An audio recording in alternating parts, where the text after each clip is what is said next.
Alright guys, Kremp again today. Hope you're doing well and enjoying your day so far as FormaL chases down his second World Championship win and Halo is third across all the esports that he's played in his illustrious career. It looks like the Piper is on top form going into Championship Sunday at this year's Halo World Championship with a phenomenal play to close out a crazy comeback in yesterday's winner semi-final to get through to top 3 guaranteed Ben. Remember that is not enough for these guys if they want to walk home with another ring. Very much enjoyed your thoughts in the comments below. Hit the like button if you enjoy. Subscribe if you're new as always, I greatly appreciate it. Plenty to say on Rostermania today as well. Thought it was interesting that Flames, having just started the stream grind ready over the last few days, has already smashed through 1,000 subs. Really cool to see, right? Because Flames was on this Los Angeles Guerrillas roster last season, the team that Parasite rather likes because he gets on with these guys, and obviously Parasite's given him some gas here, but it just goes to show, I think, that we've talked all this about the salary cuts and the issues for many of these players. Sure, the top teams and OpTic, like we believe OpTic are having to take some salary cuts this season, and, you know, they'll do so because they kind of need to in order to keep the team together, basically. But also,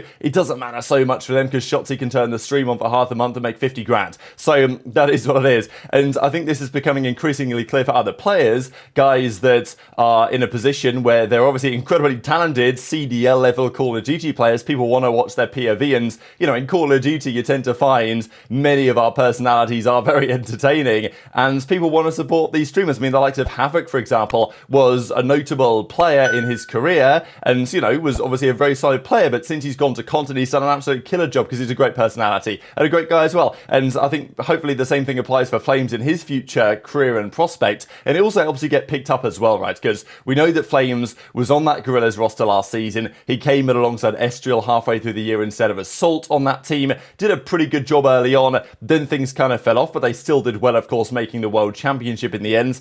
Unfortunately for Flames, he never got to go to the World Cup because Guerrillas have effectively pulled the plug, and it was his other teammates, Fame, of course, who got signed to play on Vegas as a sub for Johnny that event, and then we saw Estriel, of course, go to Minnesota Rocker alongside DiamondCon, and Flames was kind of left out of it. But I think it just shows that many of these players at that part of the league, kind of towards the bottom end, they've made their absolute ambition to make it into the league at some point. If they also stream to make content as well, they'd make a fair bit of change, because we know that Twitch pays well at the moment, in addition to potentially giving themselves more of a chance to actually get back in because they become more notable, right? So I think it's cool that people like Flames are doing this and seeing success as a result. Quickly on Kremp, we know that he signed his deal the other day. We're pretty sure with the Cloud9 roster, Cloud9 New York, we think they're going to be called, but we're not exactly 100% sure on that because Jack Etienne has said several things this off-season period, such as the fact that they were going to re-sign their whole team. That didn't really happen, did it? So he also made the comment about Cloud9 New York, whether they're actually going to be called that. It does make sense. I do wonder, as I said yesterday, what like Gentlemates are going to do. Are they going to be the LA Gentlemates or Gentlemates LA?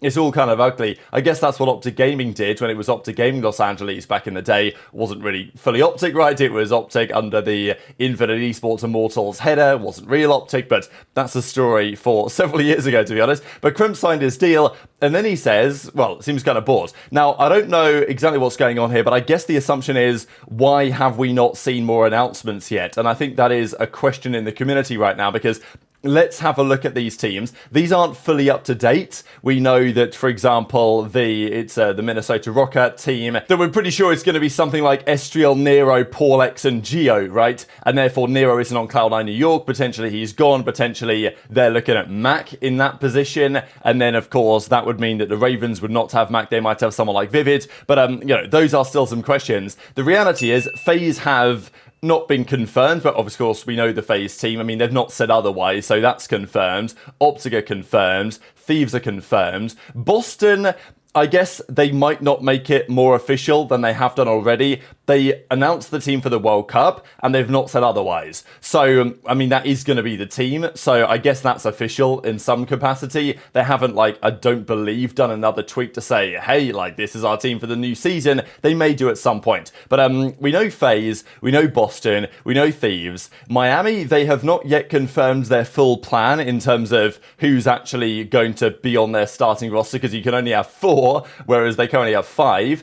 They may trial that around in trials and stuff. So we effectively know Miami because they confirmed the departure of a couple of players. They confirmed Rencor in, so that is just how it's going to be. We know Vegas, Falcons, of course, as they're going to be now, and that's about it, of course, apart from OpTic. So we still have no confirmation on Ravens, on Gentle Mates, that's 2 teams, Minnesota Rocker, on Cloud9. We know they've dropped their whole roster, apart from Sib, but that's it. Then Toronto, Vancouver. So we have like 6 teams, basically, that are still unknowns, and they have not said anything as of yet. They can say whatever they like, I guess, but the game comes out in, I mean, under 3 weeks now, right? It's the 25th, I think, of October. Black Ops 6 launches this season, so it's not all that long for these teams to finalize what they're going to do, and even, I'm not sure every single team is 100% convinced in terms of what even they are going to do right now. One other Rostermania thing, just some challenges, just worthy of note, by the way, this isn't RCT's Challengers team, per my understanding. They are doing like a Columbus, basically there's a LAN tournament that they're going to attend, and RCT's is playing with Dimensions, Krayskin and Neum, so pretty cool to see him play with these guys, but equally I don't think that's necessarily going to be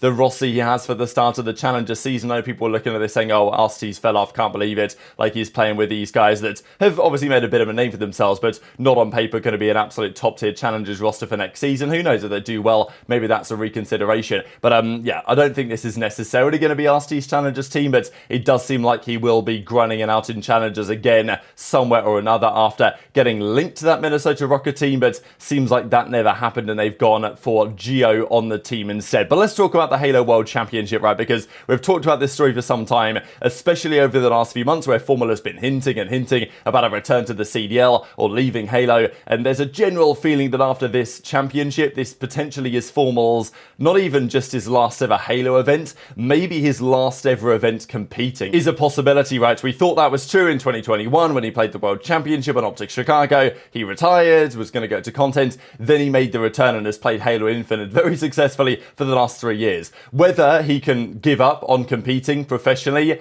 I don't know if he can, I don't know if he will end his career here, but it seems like he was definitely hinting a couple of months back that he doesn't really want to play this Halo Infinite game any longer. He's kind of, you know, I think he's put his absolute all into this over the last few months, and that may be it for his time, at least competing in Halo. He's hinted about a return to COD, obviously. It's not like he would be useless if he came back to COD, if he was 100% committed and willing to grind and you know, put in the effort and put in the time. I think FormaL could still be an absolute top tier player in the Call of Duty League, but you know, where does he go? Doesn't really seem to be happening for this season, right? So I think in many like respects and purposes, we've got to consider this event being an incredibly important one for FormaL's career, and well, OpTic Halo are trying to win it again. They won the World Championship a couple of years ago. This year, FormaL's team have come second in so many events leading up to the World Championship. They want to win this more than anything, I imagine, and they did make the necessary progress through the bracket that they would have wanted to. They did, however, go down 1-0 versus Shopify Rebellion. That, of course, involving Billy Mental. You guys remember Mental as legendary Gears of War player. He actually joins the league in that Cold War season, the CDL this is, right? He played for Los Angeles Guerrillas briefly. It was a strange decision because Guerrillas had a bad team, really, especially after they dropped Vivid for some reason. I don't know why Vivid was dropped even still to this day. There's some interesting rumours about what happened over there at the time, because Vivid was their best player by far, basically, and they formed the Evil Geniuses roster that won the 2018 World War II World Championship, but they had no X and they had Vivid instead. And then they decided to change that up and have Apathy, Silly and Assault and change up the roster. Chino was in the team for a bit. They had, of course, Nero on their Guerrillas Academy, who they never put in, I believe. They put Billy Mental in instead because he was a Gears of War legend, and it just turned out Call of Duty wasn't really his game. But he's on this SR team now playing Halo and doing a very good job at it. But this was the clip at the end of the series when OpTic made this crazy comeback here on this final. Stronghold and FormaL made a big play to actually make that happen. I just don't get, because if FormaL's still playing lights out Halo, I don't know how you can just stop. He's like LeBron James. It's like you still got it. Like keep going. I mean, he still had it in COD. He just didn't have the passion for it. So I mean, yeah. So he's been playing this game for 3 years. Well, it's also probably less about, because events will always be fun, but it's more about the day-to-day. Yeah. He probably just does not enjoy getting on and streaming this game every day. Hell no. Events, I think you'll always love. I mean, how do you not love a major event when you're on the stage? That was the only thing I did like. Oh my God, Pipe! Oh! Oh my. That's game. They're Last in A. alive. You gotta. Oh! Oh my Holy God! shit.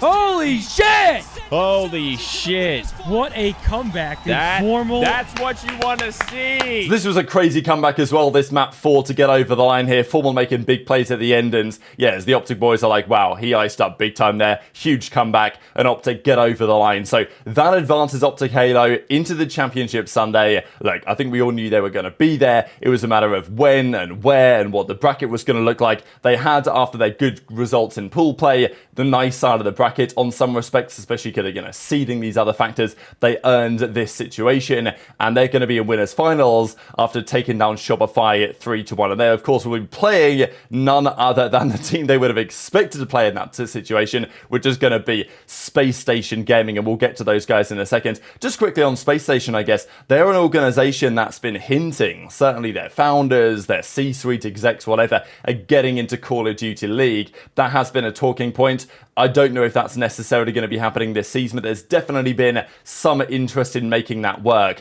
But the interesting thing is, though, that Shopify Rebellion, having lost to OpTic, it's always not exactly nice, because you want a team that is competitive with you to probably bow out of the tournament early. If you're OpTic, for example, this is mental, by the way, if you guys aren't familiar with him and his game and everything that he's done for many respective esports over the years. But they then bowed out. And if you're OpTic, you might have kind of wanted them to make a bit of a run, just because that shows that because you beat them, you're better than a good team type thing. But that didn't happen actually in the end. This organization called Pure, they knocked them out of the tournament. So this Pure team, stacked with players with not that many expectations going into the tournament, they've made a serious run here. They took down Cloud9, they beat Quadrant, they 3-0'd Shopify Rebellion, and now they're going to play FaZe. So FaZe should maybe understandably be a bit concerned about that series, because FaZe took down Sentinels in the elimination quarters to get through to the elimination semis. Of course, we had OpTic take down SR 3-1, we had Space Station 3-1 Quadrant, and then 3-1 FaZe Clan to get through to the winners final. So, you know, that is probably your expected grand final, one way or the other, right? Is that OpTic and Space Station will match up here somewhere, but, you know, someone's got to win the winners finals, and if you win it, that's a big deal, because in Halo, it's not just a straight up best of 7 or best of 9 grand finals, it's a double elimination best of 7 you play. So if you lose this series, if you're OpTic or Space Station, you've then got to beat the team that won that series, even if you can get back to the grand finals, in 2 best of 7s, which is never an easy thing to accomplish, right? But these are the matches that are going to go down here on the Championship Sunday. Will be interesting for Pure, just because they go into this Sunday not expected, of course, to win or anything like that. And it's always interesting when you are a team that wasn't really expected to get this far, and they've exceeded, I imagine, their own expectations getting to this point in the tournament. They'll go to bed last night and they'll think, well, you know, even if we lose now, like, we did well, you know, like, we made a name for ourselves and all this. And sometimes that mentality can be freeing, because it allows you to just play with complete confidence and freedom or whatever. And sometimes that mentality can put you in a bad spot, because FaZe and OpTic and Space Station are trying to win every single series they play ruthlessly. Whereas if Pure are like, well, if we lose, it's okay. I don't necessarily know if that helps. But anyway, these are the respective timings. It's obviously going to be a late one over here in the UK as ever. But yeah, these are the timings for the grand finals when they're set to be. And then, of course, the grand finals reset potentially if required. So we'll see today whether FormaL and the team can get the job done, because, I mean, look, it's going to be a phenomenal storyline regardless. Very much interested to your thoughts on all of this stuff in the comment section below. Hit the like button if you enjoyed. Subscribe if you're new. Take care. And I'll see you next time. Dude, I'm not saying it, man. No, come on. I'm gonna come say it for him. For you. That guy paid his money. So I'm gonna come say it. You're gonna come say it? Yep. What's his name? Dad shots a pussy. There you go. Wasn't enough to stop it. Just carry on the momentum and getting that flag back to their base. Yo, I don't mean it though. I swear to God, I don't mean it. Dad shots a pussy. I